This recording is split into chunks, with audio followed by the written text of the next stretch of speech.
मिजाज आज सही नहीं है, महलू मठाई तो दही नहीं है।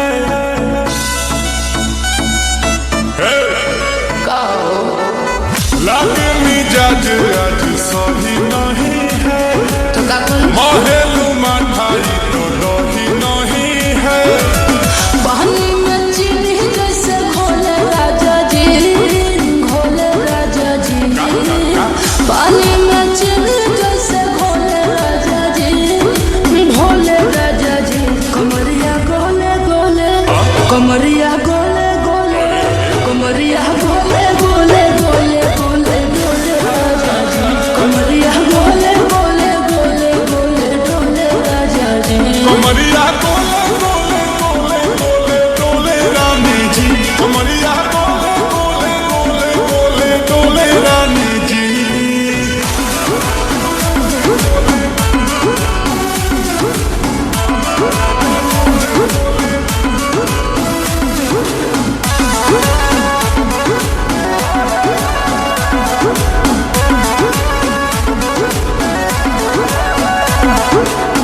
लागलू ऐठे आ कोहरा में बैठे, कर कर जा धक्का धक।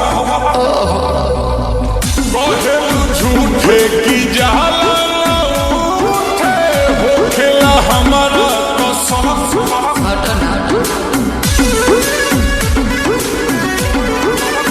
सुनो ना रे जी सैया, दवा रे जी सैया, फटाफट ला दो जाके ओ मेरे ले जी सैया। बातें को मीठी मीठी बोले राजा जी, बोले राजा जी। बातें को मीठी मीठी बोले राजा जी, बोले राजा जी। कमरिया गोले गोले, कमरिया गोले गोले, कमरिया गोले गोले गोले गोले गोले राजा जी। कमरिया गोले गोले गोले गोले गोले राजा जी। कमरिया गोले गोले गोले गोले गोले रानी जी, कमरिया गोले गोले गोले गोले गोले रानी जी।